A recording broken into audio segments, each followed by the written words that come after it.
Kaixo, aloha, hemen gaude, Kauai, Irlan, eta, babitu, ikusten duzuenez, pua kokoa aurkitu dugu, eta orain kontatuko izuet nola izan den, ze ez da errez agertu, ez da erreza izan. Egia esan, Kauai Irlara heldu ginenean, lortu genuen, kapitain batekin hitz egitea lortu genuen, eta kapitain horrek bazeukan horrelako belauntzi handi bat, katamaran bat, eta eskatu genion mesedez ia eraman algintuen Irlako toki sekretuak ikustera.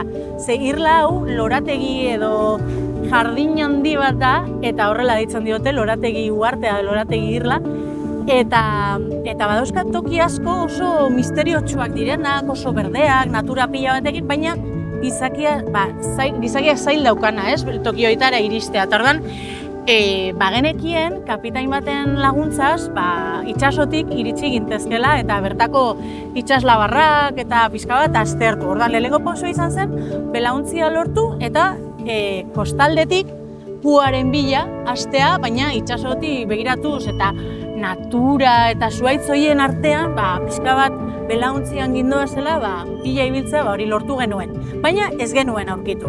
Hori izan zen lehenengo saiakera, itsasotik egin genuena, itsasontzi batekin. Eta gero, helikoptero bat zeukan kapitain bat, eta berak esan zigun nik eramango zaituztet. Eta Irla, goitik ikusi ahal izango duzue, eta goitik bilatu ahal izango duzue pua. Ordan, helikopteroan, horri bili ginen, oianak eta urjauzi erraldoien artean, eta zuhaitza eta beste mota pila bateko zuhaitzak dauden oianen gainetik egan bila eribili ginen, eta oianera joan ginen. Eta oian horietako batean, egia esan hemengo oianak lorategi handiak emate dute. Pila bat lore, pila bat landare, mota guztietakoak, kolore guztietakoak, eta han, loreen artean, bila eta bila ibili ostean, han agertu zen.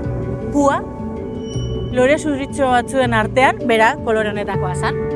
Baina han agertu zen, loren artean eskutaturik, eta begira, ze polita. Da, ikusteko aukera eduki genuen, eta nik orain marrazteko aukera eduki dut, eta erakutsiko dizuet nola marraztu dudan, eta nola koloreztatu dudan, eta hau da, emaitza. Horrelakoa da pua, posposi gaude, aurkitu ahal izan dugulako.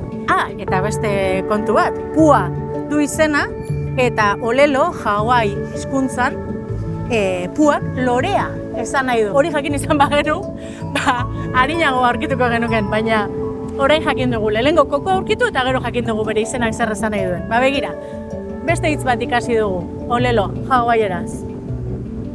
Pua lorea da, eta begira ze polita da. Gero arte, aloha!